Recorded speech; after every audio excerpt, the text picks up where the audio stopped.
Assalamu alaikum and hi everyone, welcome back to Bablu's Kitchen. இன்னைக்கு நம்ம சேனல்ல என்ன ரெசிபி பார்க்க போறோம் அப்படினா மிளகு ரசம் ரெசிபி தான் பார்க்க போறோம். இந்த ரெசிபியை பார்க்கிறதுக்கு முன்னாடி என்னோட சேனலுக்கு நீங்க புதுசா இருக்கீங்களா அப்படினு சொன்னா மறக்காம என்னோட சேனலை சப்ஸ்கிரைப் பண்ணிக்கொள்ளுங்க. அதோட பெல் ஐகானையும் கிளிக் பண்ணிக்கொள்ளுங்க. அப்பதான் நான் போடுற வீடியோஸ் உங்களோட உடனே வந்து சேரும். இப்ப பாத்தீங்க அப்படினு சொன்னா எல்லாருக்குமே ஒரு விதமான ஃப்ளூ பரவிட்டு இருக்கு. அதாவது உடம்பு வலி, வாய் கசப்பு, காய்ச்சல், இருமல், தடுமல் அந்த மாதிரி நிறைய சிம்டம்ஸோட நிறைய பேருக்கு காய்ச்சல். நான் எந்த பக்கம் திரும்பினாலும் எல்லாருக்குமே காய்ச்சல்னு சொல்லிட்டு இருக்காங்க.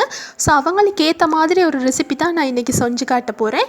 அதாவது பார்த்தீங்க அப்படின்னு சொன்னால் இந்த மிளகு ரசம் அதை வந்து நீங்கள் செஞ்சு சாப்பிட்டீங்க அப்படின்னு சொன்னால் உங்களோட மேல் வலி, காய்ச்சல், அதாவது முக்கியமாக வாய் கசப்பு, காய்ச்சல் வந்தாங்களுக்கு வாய் கசப்பு இருக்கும். எது சாப்பிட்டாலுமே ஒரு நல்ல உப்பு புளி காரமாக சாப்பிடணும் போல் இருக்கும். ஸோ அவங்களுக்கு எல்லாத்துக்குமே ஏற்ற மாதிரி ஒரு ரெசிபி தான் இந்த மிளகு ரசம். இதை செஞ்சு நீங்கள் சுட ஒரு கப்பில் ஊற்றி சும்மாவும் குடிக்கலாம். அப்படி இல்லாட்டி வந்து நல்லா சுட சோத்தோட போட்டு நல்லா பிசைஞ்சு சாப்பிட்டா சூப்பராக இருக்கும். இன்னும் ரொம்ப ரிலீஃபாக ஃபீல் பண்ணுவீங்க. இது வந்து எங்களோட வீட்டில் வந்து எப்பயுமே செய்கிற ரசம். ஸோ உங்களுக்கும் நான் அந்த ரெசிபியை செஞ்சு காட்டலாம் அப்படின்னு சொல்லிட்டு தான் இன்றைக்கி வந்திருக்கேன். ஸோ வாங்க வீடியோக்குள்ளே போகலாம். இப்போ இந்த ரசம் செய்கிறதுக்கு வந்து ஒரு லெமன் சைஸ் அளவு புளி எடுத்திருக்கேன். இந்த மாதிரி எங்களோட வீட்டில் வந்து பொதுவாக ரசம் செய்கிறது அப்படின்னு சொன்னால் கொஞ்சம் புளி வந்து கூடுதலாகவே ஆட் பண்ணுவோம். சில பேருக்கு வந்து கூடுதலாக ரசத்தில் புளி இருந்தால் பிடிக்காது.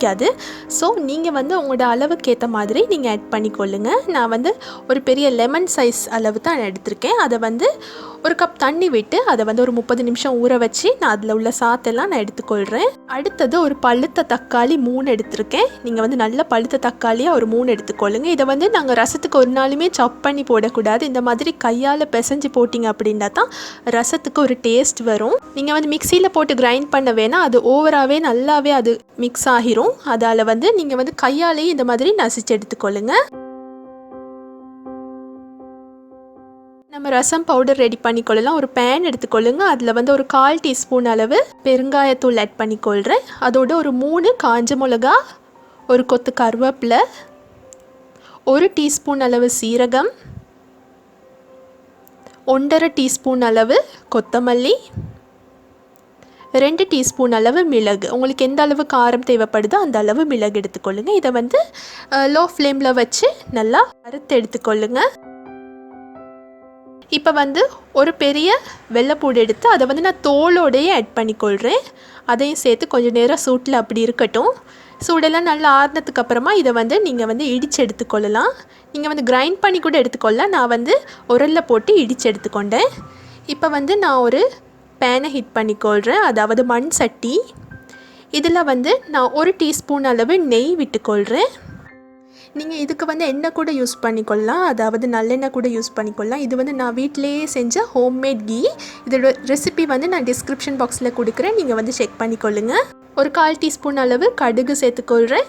1/4 டீஸ்பூன் அளவு உளுந்து, அதோட ஒரு 1/4 டீஸ்பூன் அளவு வெந்தயம். இது 3ஐயும் நல்லா பொரிய விடுங்க.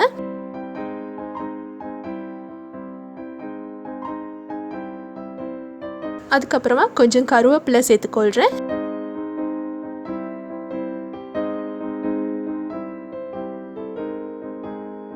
இப்போ ஒரு 2 பச்சை மிளகா, அதோட இன்னும் 2 காஞ்ச மிளகா சேர்த்துக்கொள்கிறேன். அதையும் சேர்த்து நல்லா வதக்கி கொள்ளுங்க.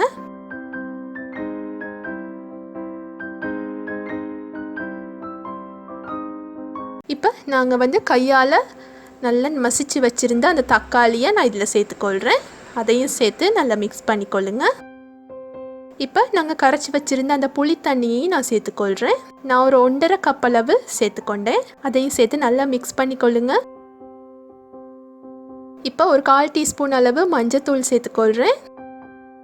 அதோட இப்போ நம்ம அரைச்சி வச்சுருந்த அந்த ரசப்பொடியை நான் சேர்த்துக்கொள்கிறேன்.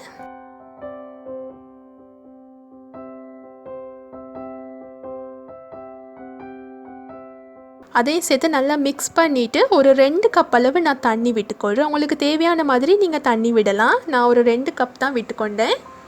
அதோட தேவையான அளவு உப்பையும் சேர்த்துட்டு உப்பு சரியாக இருக்கான்னு சொல்லி பார்த்துக்கொள்ளுங்க.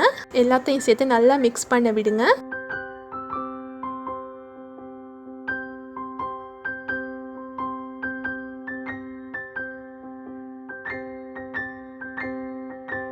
இப்போ இந்த ரசத்துக்கு முக்கியமான ஸ்டெப் என்னன்னு பார்த்தீங்கன்னா, இதை வந்து கொதிக்க விடக்கூடாது. இதை வந்து இந்த மாதிரி லோ ஃப்ளேமில் வச்சு நல்லா நுர கட்டி வரணும். பாருங்கள், இந்த மாதிரி நல்லா வெள்ளை வெள்ளையாக நல்லா நுர கட்டி வரும். அந்த ஸ்டேஜில் வந்து நீங்கள் டக்குன்னு அடுப்பு ஆஃப் பண்ணிடணும். கொதிக்க விட்டுறக்கூடாது. கொதிக்க விட்டிங்க அப்படின்னு சொன்னால் இதோட டேஸ்ட்டே மாறிடும். பாருங்கள், இந்த ஸ்டெப்பில் நீங்கள் வந்து அடுப்பு ஆஃப் பண்ணிவிட்டு நல்லா இதை வந்து ஆற்றி விட்டுருங்க. இந்த மாதிரி